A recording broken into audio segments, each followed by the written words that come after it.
মক্কার প্রখর রোদে এক কৃষ্ণবর্ণ দাসকে টেনে আনা হয় উত্তপ্ত বালুর উপর। তার নাম হযরত বিলাল ইবনে রাবাহ রাদিয়াল্লাহু তাআলা আনহু। তিনি ইসলাম গ্রহণ করেছিলেন, আর এটাই ছিল তার অপরাধ। তার গায়ের উপর ফেলা হয় বিশাল পাথর, মারা হয় লাঠি দিয়ে, চাবুক দিয়ে, উত্তপ্ত বালুর উপর শোয়ানো হয় বারবার। তবুও তার মুখে শুধু একটাই শব্দ, আহাদ আহাদ, এক আল্লাহ এক আল্লাহ। কুরাইশরা ভেবেছিল তারা তাকে ভেঙে ফেলবে, কিন্তু তারা এই কথা ভুলে গিয়েছিল, যার হৃদয়ে ঈমান তাকে কোনো শক্তিই দমন করতে পারে না। এই সাহসিকতায় মুগ্ধ হয়ে হযরত আবু বকর রাদিয়াল্লাহু তাআলা আনহু এসে তাকে মুক্ত করে দেন।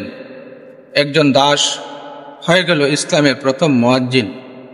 মক্কা বিজয়ের দিন রাসূলুল্লাহ সাল্লাল্লাহু আলাইহি ওয়াসাল্লাম বলেন, বিলাল, কাবার ছাদে উঠো, আজান দাও। বিলাল রাদিয়াল্লাহু তাআলা আনহু এর কণ্ঠে যখন আজান ভেসে বেরালো, মক্কার আকাশ বাতাস থমকে দাঁড়ায়। এই সেই মানুষ যে একদিন ছিল দাস, আজ তার কণ্ঠে উচ্চারিত হচ্ছে ইসলামের আহ্বান।